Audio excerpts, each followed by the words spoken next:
comienza mi recorrido en la vida, la aventura de vida que el Señor me ha permitido vivir desde que nací hace 65 años.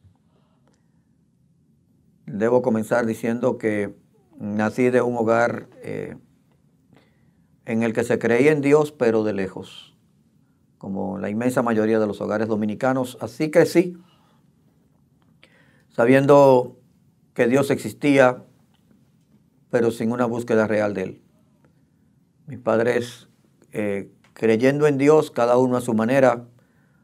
Mi madre buscando de alguna forma, en algún momento, tener relación con Dios. Mi papá, por situaciones específicas que voy a explicar dentro de un momento, también de alguna manera buscaba a Dios, pero eran búsquedas lejanas, sin mucho fruto, realmente. Vengo de un hogar disfuncional, completamente disfuncional, en gran medida provocado porque mi padre fue víctima del alcoholismo por mucho tiempo, una figura pública. Mi papá fue locutor, presentador de televisión, uno de los locutores de La Voz Dominicana en la época de Trujillo, acostumbrado a las luces, a las cámaras, a los artistas y todo eso. Ese mundo lo envolvió de una forma terrible y mi papá comenzó a tener situaciones con el alcohol prácticamente desde que yo tengo uso de razón. Mi infancia fue una infancia difícil. Ver a mi papá con problemas de adulterio frecuentes, mujeres que entraban y salían de su vida, el sufrimiento de mi mamá, los pleitos entre ellos, la situación de reclamo de mi mamá cuando él descubrían que él tenía una nueva aventura, más el alcoholismo, las llegadas de mi papá a las 2 de la mañana, 3 de la mañana con varios amigos borrachos y levantaba a todo el mundo porque había que hacerle sancocho. Había que cocinar a las 2 de la mañana y mi mamá tenía que levantarse con su cara fresca, sin poderle decir nada. Eran cosas que marcaban mi vida de una manera que no eran adecuadas. Yo crecí viendo eso y con esas cosas marcando mi corazón. Encima, mi papá era un hombre bueno, en esencia bueno, pero lamentablemente atrapado en los problemas del alcoholismo. Y él entonces, su lenguaje muchas veces fue la violencia. Él entendía que las cosas se manejaban con violencia y así fuimos criados, mis hermanos y yo, viendo un papá agresivo que golpeaba por la más mínima situación, golpeaba. Un papá que si tenía que dar una pela y no la podía dar, cuando llegaba en la noche, a las 11 de la noche y uno ya estaba durmiendo, él nos daba la pela. Y en algunas ocasiones desperté a las 11 de la noche, sintiendo una lluvia de correazos sobre mí y sin yo saber por qué me estaban golpeando, por qué yo me despertaba y me estaban golpeando. Pues yo ni recordaba la travesura o la situación que había provocado que mi papá me golpeara. Fue una infancia bonita y dolorosa al mismo tiempo. Bonita porque pude disfrutar la infancia, pude jugar como cualquier niño, tener ilusiones como cualquier niño, aunque sí entiendo que Dios desde el principio siempre tuvo su mirada sobre mí. Por alguna razón mis padres, sin proponérselo, cuando me escogieron nombres para mí y me pusieron José Arturo de Jesús, me dedicaron al Señor sin saber lo que estaban haciendo definitivamente. Toda mi vida yo sabía que había algo más y crecía cuando oía a mis padres pelear, estrellar los platos. Creo que en mi casa se compraba una vajilla cada 3 meses porque el deporte de mi papá y mi mamá era romper las vajillas. Así era que ellos desahogaban sus situaciones. Gracias al Señor nunca Hubo violencia física entre ellos. O sea, mi papá nunca golpeó a mi mamá, ni mi mamá a mi papá. Pero sí se herían de palabras, estrellaban, rompían las cosas. Era algo terrible. Y yo veía aquello y yo decía, yo no quiero eso. Yo no voy a vivir eso. Había algo dentro de mí que me decía, tú no vas a ser igual. Había una situación también que se daba en mi infancia terrible. Y es que mi papá, por el mismo problema de su alcoholismo, tenía también problemas de deudas. Y entonces se endeudaba. Había situaciones en que se compraban las cosas en mi casa. Al poco tiempo los alguaciles iban y se las llevaban. Era algo terrible. Con las casas era lo mismo, nos mudábamos, no se pagaban, teníamos que mudarnos al poco tiempo, al punto de que en un periodo de 14 años nos mudamos 11 veces. En un periodo de 14 años nos mudamos 11 veces. Entonces era una locura, realmente. En medio de esa vorágine, en medio de todo eso, Dios, que sabe todas las cosas, que entiende todas las cosas. En esa situación, como papi no pagaba la casa, como no pagaba otras cosas, y tampoco pagaba los colegios. Y entonces resultaba que yo tenía que estar brincando de colegio en colegio porque no los pagaba, hasta que él me puso en el Colegio Evangélico Central, un colegio que quedaba cerca del barrio donde yo crecí. Yo crecí en Villa Juana y me quedaba relativamente cerca al Colegio Evangélico Central. Y entonces yo fui al colegio, hice tercero y cuarto de primaria. Mi papá entonces, por un asunto de pago, tuvo que sacarnos del colegio, nos llevó a otro colegio que era solo de varones. Pero yo me quedé enamorado del Colegio Evangélico Central, ahí quería continuar estudiando. Y entonces papi me exigió que yo tenía que estar en un colegio de varones porque él quería que yo perteneciera o que yo estudiara en un colegio de la religión popular, y me puso en un colegio famoso de varones de esa época. Ahí hice el quinto grado. Cuando terminé el quinto grado, yo le supliqué que por favor me llevara al Colegio Evangélico Central de nuevo, que era donde yo quería estar. Él no se negó rotundamente. Me dijo que si yo no accedía al colegio donde él quería que yo estuviera, él me iba a poner en una escuela pública. Preferí ir a una escuela pública. En la escuela pública tuve algunas dificultades, algunas situaciones, perdí un año. Y en un momento en el que ya yo no sabía, yo no quería estar en una escuela pública, no quería ir al colegio donde mi papá quería que yo estudiara, quería regresar al Colegio Evangélico Central. Mi mamá hizo una diligencia en la Secretaría de Estado de Educación y resulta que en la Secretaría de Estado de Educación otorga becas, u otorgaba becas, no sé cómo será ahora en este tiempo, pero en aquella época otorgaban becas. Y resulta que en la Secretaría de Estado de Educación había ya solo una beca, una sola beca que daba de todas las que ellos podían dar. Increíblemente, la única beca que quedaba era para el Colegio Evangélico Central. Esa beca me la dieron a mí. Y yo regresé al Colegio Evangélico Central en sexto grado, y ahí me quedé hasta que llegué a terminar el bachillerato completo. Así transcurrió toda mi infancia, así se movió todo. Lloraba mucho.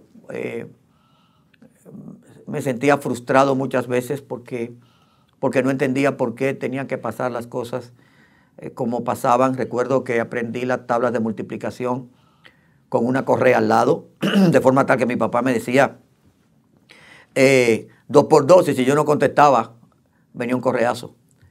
Así aprendí a multiplicar. Era un tiempo difícil, fue un tiempo muy difícil de carencias. E increíblemente era difícil de entender porque mi papá ganaba muchísimo dinero y al mismo tiempo teníamos muchas carencias. Hubo muchas veces que en casa no había ni para comer. ¿Pero por qué? Porque papi todo lo gastaba en alcohol y mujeres, alcohol y mujeres, alcohol y mujeres. Esa era su vida. Y así transcurrió toda la infancia hasta que llego al Colegio Evangélico Central en sexto grado. Y ahí comienza entonces Dios a trabajar conmigo, porque de alguna manera estar en un colegio evangélico fue influyendo sobre mi vida. Sí tengo que dar de testimonio que siempre supe que había algo dentro de mí que yo sabía que venía de parte de Dios, porque siempre creí en Él y siempre tuve una inclinación hacia Él. Lo que yo no sabía era cómo buscarlo. Lo que no había recibido era la forma ni la orientación para buscarlo. Resulta que un día, estando en el colegio en un recreo, un compañero de clase, estando en primero de bachillerato, se acerca a mí y me dice: José Arturo, aquí en el colegio funciona una iglesia evangélica y en esa iglesia andan buscando personas que quieran cantar en un coro. A mí me ha gustado cantar toda la vida y dije, bueno, pues vamos a averiguar si reciben gente ahí. Entonces, en el recreo fuimos a la oficina de la iglesia. Ahí me encontré con una persona extraordinaria. Era la esposa del pastor, al mismo tiempo la secretaria de la iglesia. Y era una persona ya anciana. Y ella me recibió en la oficina y yo le pregunté si recibían, si era cierto que andaban buscando en la iglesia gente que quisiera cantar en un coro. Ella me dijo que sí. Y yo le dije que si ellos podían recibirme. Ella me dijo que sí. Yo le dije a ella, hay una sola situación. Tienen que recibirme como yo soy, porque lo último que yo sería en mi vida sería ser evangélico. Realmente profeticé porque es lo último que hice en mi vida. No he hecho más nada después de eso.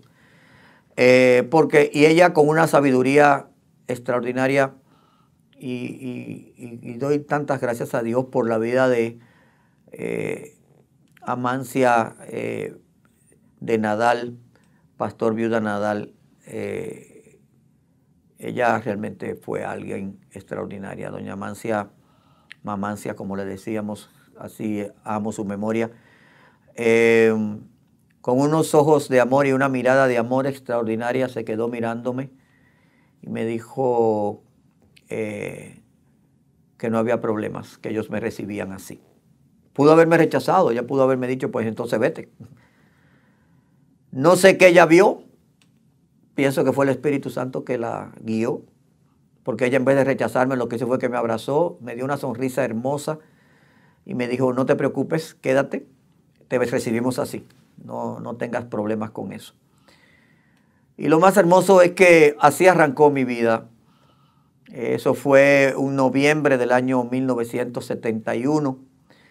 En enero de 1972 me invitaron a un campamento que la Iglesia Evangélica Dominicana tenía en Boca Canasta, Baní, y me pidieron que asistiera. Y como yo estaba cantando en el coro, pues decidí ir al campamento, y resulta que en ese campamento me encontré con el Señor. Un 22 de enero de 1972, ahí me encontré definitivamente con el Señor. Y ahí acepté al Señor como mi Señor y mi Salvador. Y me quedé entonces en la iglesia, aunque confieso que al inicio, en mis inicios, no había una consagración total. Todavía había áreas de mi vida que no estaban completamente rendidas y el Señor tuvo que trabajar mucho conmigo para llevarme al punto en el que yo pudiera consagrarme a Él y yo pudiera dedicarme a Él. En 1977, el reverendo Octavio Nadal Hopperman, que era el esposo de doña Amancia, y era el pastor de la iglesia, un anciano que estaba en retiro y salió de su retiro para ser pastor de esa iglesia.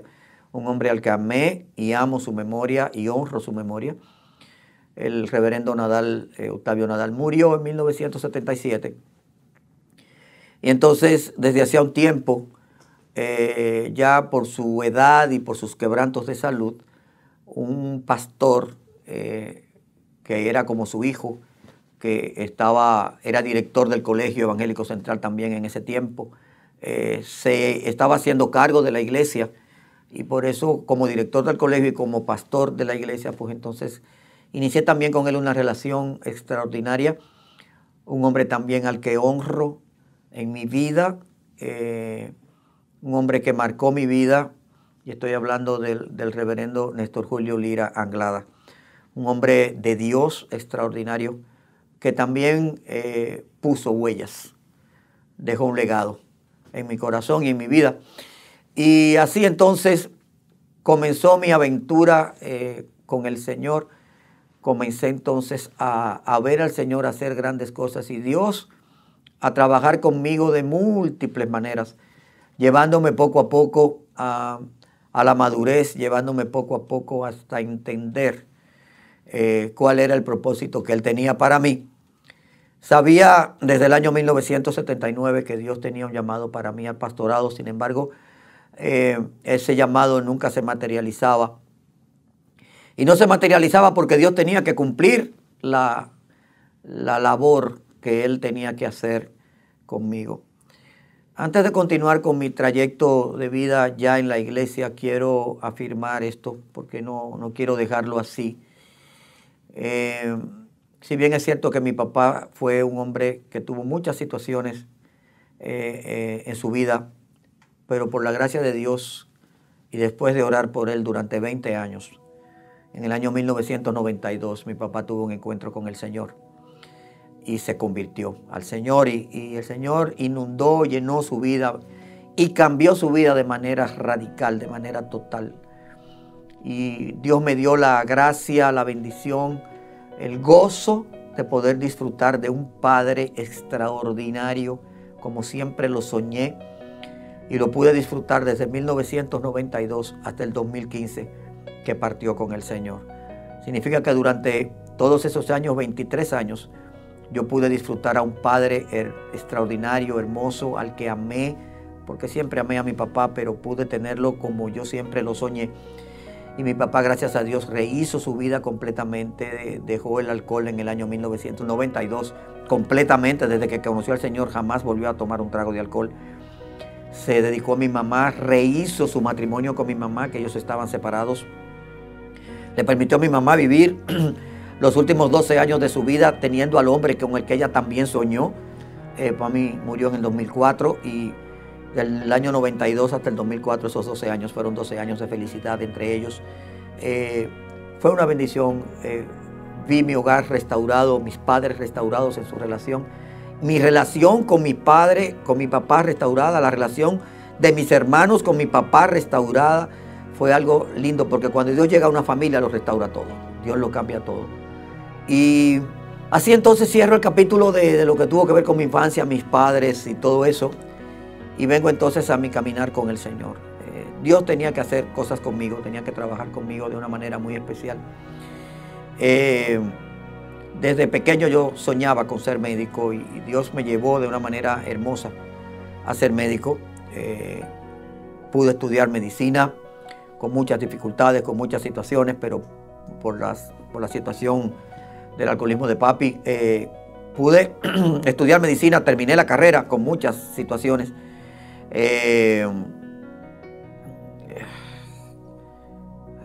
Fue un tiempo muy difícil realmente. Comenzar un semestre sin saber si yo iba a hacer el otro, yendo semestre por semestre a hacer la inscripción de la universidad sin tener el dinero. Y mi papá lo que me decía era: ve, haz la fila, que lo que tú haces la fila yo consigo el dinero para que te puedas inscribir. Era una locura. Yendo semestre por semestre a hacer la inscripción de la universidad sin tener el dinero. Y mi papá lo que me decía era: ve, haz la fila, que lo que tú haces la fila yo consigo el dinero para que te puedas inscribir. Era una locura, fue algo terrible. Pero logré terminar con la ayuda de Dios, siempre del Señor fortaleciéndome y teniendo en mi mente claro que a donde yo quería llegar. Pude terminar la carrera, me gradué de médico, pude entrar a la universidad a hacer una especialidad. Terminando mi carrera conocí a mi esposa, en la iglesia nos conocimos, la que ha sido mi esposa por 35 años. Ahí conocí a mi esposa, Karina García Lora. Ahí la conocí. Nos casamos en el año 1983. De nuestro matrimonio tenemos 3 hijos hermosos. Karen, que es la primogénita, Gabriel, que es el segundo, y Ivana, que es la más pequeña de los 3. Son los 3 frutos que el Señor me regaló, pero Dios seguía trabajando conmigo. Hice mi especialidad, no tuve situaciones con eso, salvo algunas que otras cosas, pero Dios siempre estuvo conmigo, siempre estuvo conmigo. Terminé la especialidad y comenzó entonces mi carrera profesional, pero sucedió algo que no estaba en el libreto de Dios y Dios tenía que trabajarlo. Muchacho humilde que viene de Villajuana, con muchas carencias, con muchas situaciones difíciles, con muchas escaseces de todo. De repente me veo profesional, me veo creciendo, con un futuro brillante en mis manos, profesionalmente hablando. Comienzo a ganar un dinero que yo nunca había ganado. El enemigo sembró en mi corazón la semilla del orgullo, de la soberbia, de la autosuficiencia. Y en ese proceso entonces, que duró 3 años, esa levadura del orgullo, 3 años trabajando en mi vida, hizo que entonces yo comenzara a creer que yo era la última Coca-Cola del desierto, fría y con hielo, como digo yo. Y entonces el Señor necesitó hacer algo en mi vida y para disminuir esto. En 1991, el Señor, de una manera sobrenatural, me lleva a Estados Unidos, me pone de forma tal a que yo entienda que yo tenía que cerrar mi consulta, que yo tenía que abandonar mi carrera e irme a los Estados Unidos, a algo que Él me mostraría que yo haría. No sabía exactamente a qué yo iba, yo solamente sabía que tenía que irme a Estados Unidos. Mi esposa tuvo dudas al principio, hasta que el Señor trabajó con ella y la convenció a ella también de que era de Él que nos fuéramos. Y así yo me fui a Estados Unidos con mis 2 hijos mayores. Ivana, mi hija menor, fue gestada y nacida en Estados Unidos. Y allá en Estados Unidos entonces hubo un trato de Dios con mi vida extraordinario. Literalmente, si lo puedo expresar de una manera clara, Dios literalmente me quitó todo. Lo único que me dejó fue a mi familia y a Él. Pero me lo quitó todo. Recuerdo perfectamente bien que en un momento dado yo le decía al Señor allá en Estados Unidos, cuando yo me veía sin trabajo, sin saber qué comer, aunque nunca me faltó nada. Durante 2 años y 10 meses yo pude siempre pagar mi casa, nunca me atrasé, mis hijos siempre comieron. Siempre Dios estuvo, yo lo sé. Recuerdo perfectamente bien que hubo una mañana que me encerré en el baño de mi casa y comencé a llorar. Nunca permití que mi esposa me viera llorar. Me encerré yo solo en mi baño. Y estando sentado en el piso del baño, llorando con mi cabeza entre las piernas, le preguntaba al Señor y le decía: Señor, ¿cuál fue mi pecado? ¿Qué fue lo que hice? ¿Qué motivó que yo esté pasando esto que estoy pasando? ¿Por qué yo estoy viviendo todo esto? Y recuerdo perfectamente bien que Dios habló a mi mente y a mi corazón y me dijo: hasta que aprendas a comer de mi mano, como un pajarito, abrirás la boca y yo pondré el alimento en tu boca. Yo estaba viviendo eso.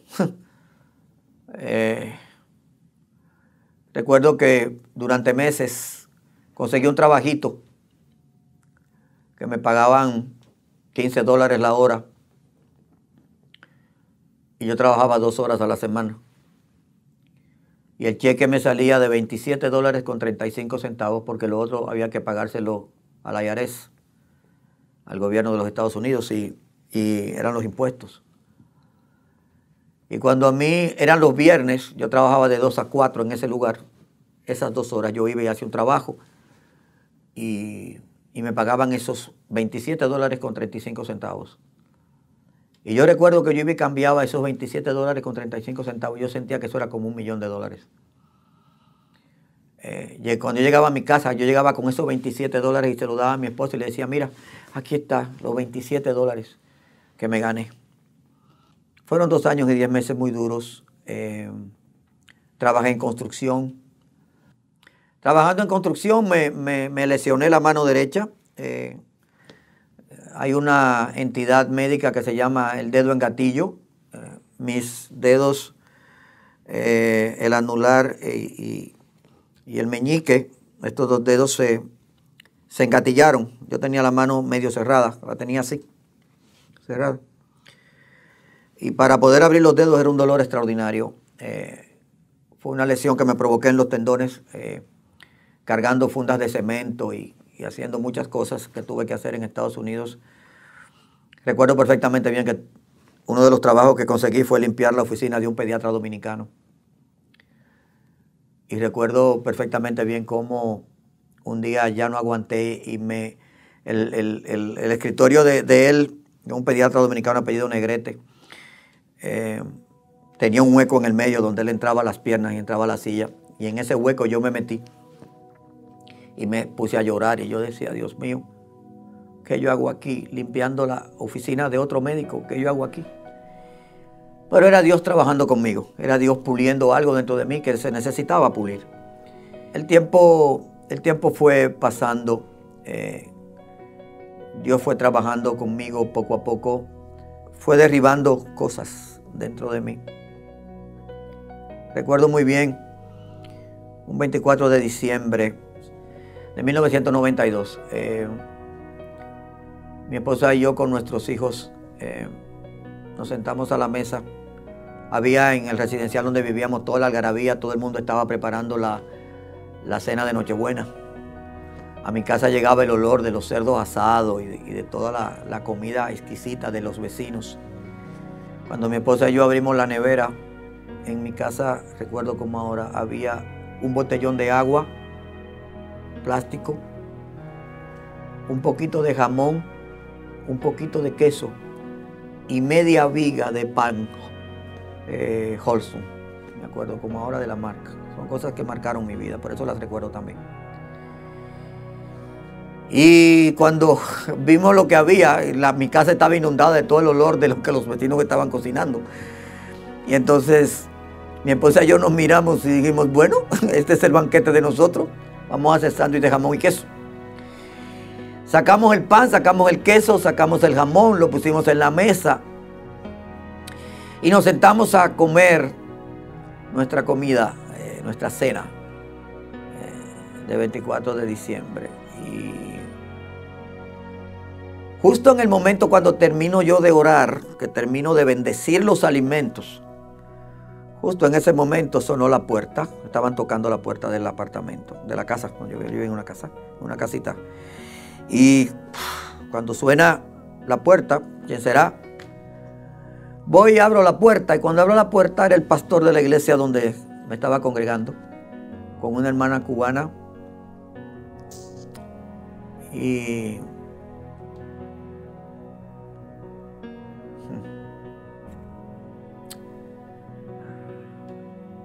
la compra más grande que mi casa vio en 2 años y 10 meses fue el de esa noche.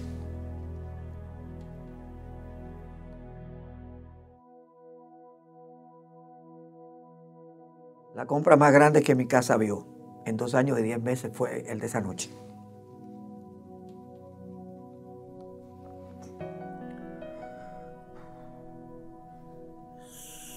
Sin yo saberlo,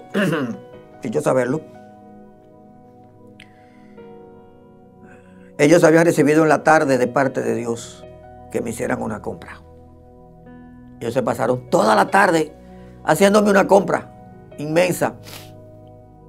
Cuando ellos llegaron a la puerta, el pastor me dijo: hermano José Arturo, no se ofenda, pero nosotros sentimos esta tarde que debíamos hacerle una compra. Nosotros no sabemos nada. Nosotros lo único que sabemos es que estamos obedeciendo a Dios. Dios nos dijo que le hiciéramos esta compra y nosotros queremos que usted la reciba. Yo les dije a ellos: wow, es la respuesta de Dios para mi vida. Así yo vi el cuidado providencial de Dios. Dios me sostuvo durante esos 2 años y 10 meses. Cuando el Señor decidió que nosotros regresáramos para acá, para República Dominicana, yo tenía que regresar y yo le decía a Dios: Padre, después que yo he vivido este tiempo aquí, no me dejes regresar a República Dominicana sin que yo sepa por qué yo tuve que pasar esta prueba tan grande que motivó que yo tuviera que pasar esta prueba tan grande. En agosto del año 93, el Señor me despierta en la mañana y me dice que Él quiere que yo vea un predicador norteamericano que no me agradaba, no me gustaba. No era una persona que yo siguiera o que yo quisiera escuchar de esa persona algún tipo de mensaje. Sin embargo, Dios me inquieta a que yo escuche a esa persona específicamente en un programa de televisión que se transmitía todos los días. Mi esposa sí lo veía, pero yo no. Cuando mi esposa lo ponía, yo me iba, porque no me gustaba. Entonces, recuerdo que el Señor me dio la orden de que le grabara el programa. En esa época, en el año 93, no habían DVD, lo que había era VHS, eso era lo que existía. Cintas de VHS. Recuerdo que busqué cintas de VHS por todas partes y no encontraba. Tuve que ir a un supermercado que me quedaba cerca, un Sedanos. Fui a buscar una cinta nueva de VHS. Me pasé todo el día inquieto, esperando que llegara la hora de escuchar a este hombre, que no me gustaba. Cuando comenzó el programa ya yo tenía todo preparado, yo tenía el VHS puesto, todo listo, y comenzó el programa y lo puse a grabar. Y aquel hombre comenzó a hablar de un pasaje bíblico que todos conocemos. Yo podía entender un tanto el inglés, todavía lo entiendo un poquito, lo hablo un poquito, no mucho, un poquito. Sin embargo, por una gracia especial, Dios ese día permitió que yo entendiera a ese hombre como si yo hubiera nacido en Estados Unidos. Una cosa impresionante. Yo entendí todo el mensaje que ese hombre dijo, todo lo que él dijo yo lo entendí. Pero lo que marcó mi vida y por lo que Dios quería que yo escuchara el mensaje es porque Él basó todo el mensaje en el pasaje bíblico que está en Mateo, que dice que hasta que el grano de trigo no cae a tierra y muere, no puede llevar frutos. Entonces, Dios me habló en ese momento y me dijo: me has preguntado por qué te traje a Estados Unidos. Hoy te estoy respondiendo. Te traje a matarte. No a matarte físicamente. Traje a matar tu orgullo, tu autosuficiencia, tu soberbia. Porque te olvidaste de mí. Porque creíste que todo lo que tú tenías y todo lo que tú habías logrado, lo habías hecho por ti, por tu sacrificio, por la forma como creciste, por la forma como tuviste que luchar para conseguir las cosas. Pero a ti se te olvidó que siempre yo estuve al lado tuyo, que siempre fui yo que te apoyé, que siempre fui yo la provisión siempre llegó porque yo la di. A ti se te olvidó que yo soy el artífice de todo lo que tú eres, que todo me lo debes a mí. Y yo lloré mucho ese día, mucho. Y tuve que pedirle mucho perdón a Dios y tuve que ponerme a cuentas con mi Dios y reconocer que realmente había pecado con soberbia, con orgullo, con altivez. Dios había trabajado conmigo y había destruido esa parte y me había enseñado a depender de Él y a entender que Él era mi todo. Así regresé a República Dominicana un 24 de octubre de 1993, perdón. 24 de octubre de 1993. Regresé a República Dominicana con mi esposa, mis 3 hijos, sin un solo centavo. Cuando yo llegué al aeropuerto de Miami, al counter de Dominicana de Aviación, el joven que me atendió me dijo que yo tenía un sobrepeso y que yo debía muchísimos, que yo tenía que pagar muchísimos dólares de sobrepeso por las maletas. Ya yo venía de retirada. Y yo le dije a él, saqué la cartera y le mostré y le dije, mira, yo tengo 80 dólares en mi cartera. Te puedo dar 70 dólares y 10 dólares no te los puedo dar porque mi hija nació aquí y tengo que comprar la tarjeta de turista de ella. Son 10 dólares. Te doy los 70. Ve, habla con tu supervisor y dile a tu supervisor que aquí hay un dominicano que está regresando a su tierra con su familia y que yo solo tengo en el bolsillo 70 dólares que yo se los puedo dar. El joven fue y habló con su supervisor o con alguien allá adentro, no sé con quién habló, y cuando vino de allá para acá dijo que estaba bien, que no había problema, que entregara los 70 dólares. Yo entregué los 70 dólares y ese 24 de octubre del año 93, yo entré a República Dominicana y salí por el Aeropuerto Internacional de las Américas con mis 3 hijos, mi esposa, y sin un centavo en los bolsillos. Literalmente. Y para colmo, con mis dedos engatillados. Fue un domingo que yo regresé. El lunes en la mañana yo me levanté y fui al Centro Médico Dominicano donde trabajo para decir que ya yo había regresado y que yo quería ver cómo yo me insertaba en el ambiente laboral médico de nuevo. Cuando llegué allá al centro, a la clínica, subí a la segunda planta a saludar a un médico amigo, al doctor Secundino Ramírez Torrens, uno de mis mentores, quizás mi principal mentor. Fui donde él y hablé con él. Y cuando entré a su oficina, que él me vio, él se paró de su escritorio a saludarme. Y cuando él me abrió los brazos, yo abrí los brazos para ir a abrazarlo. Y cuando yo abrí los brazos, mis dedos se abrieron hasta el día de hoy.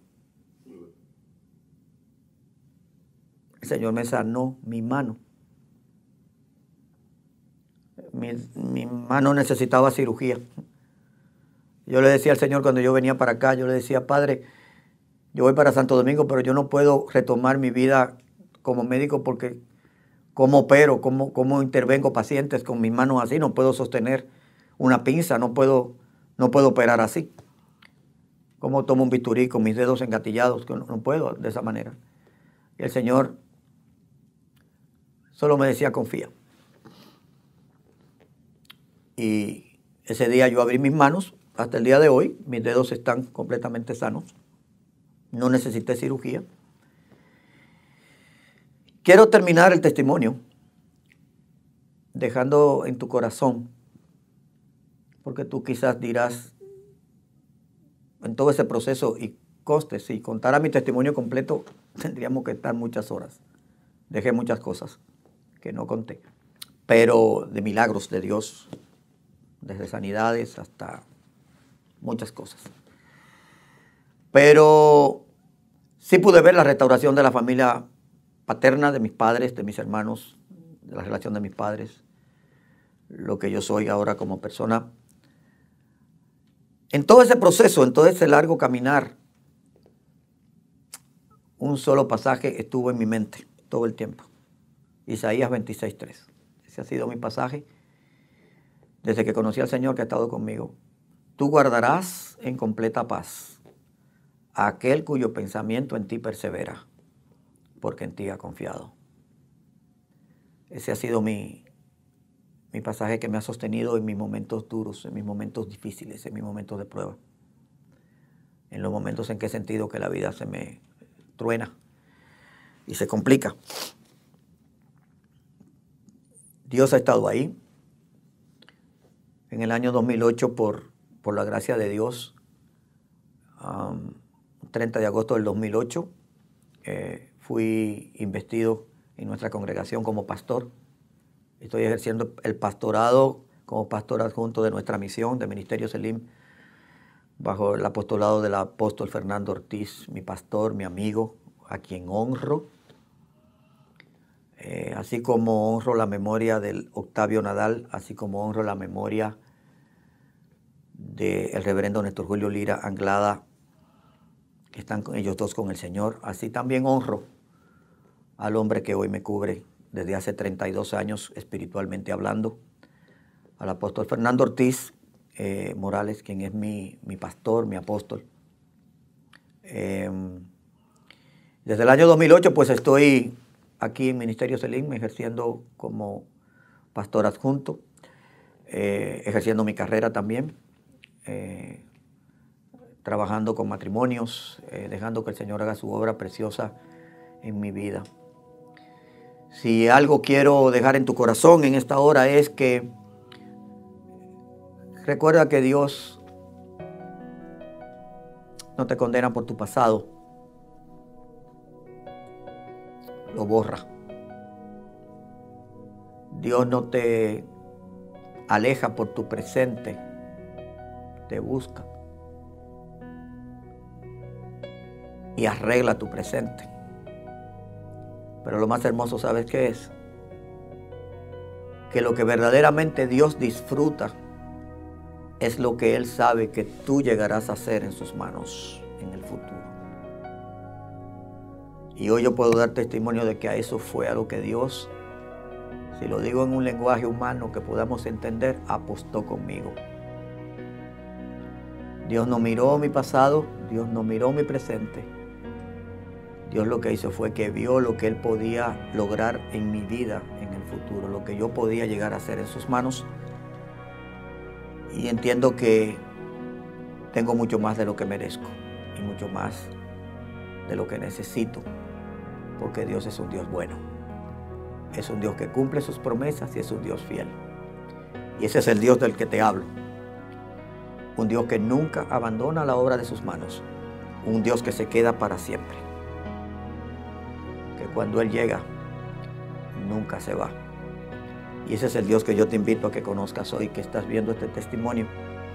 Si no lo has conocido, oro a Dios ahora para que tú ahí le puedas decir al Señor: Señor, entra a mi corazón, entra a mi vida, cámbiame, perdóname, restáurame.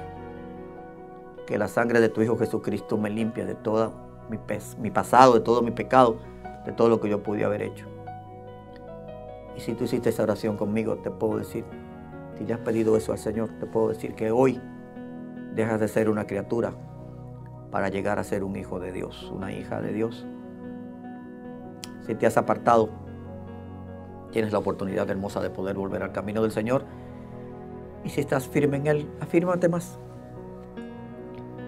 Gracias por esta oportunidad que me das de poderte contar lo que Dios ha hecho conmigo. Dios te bendiga rica y abundantemente.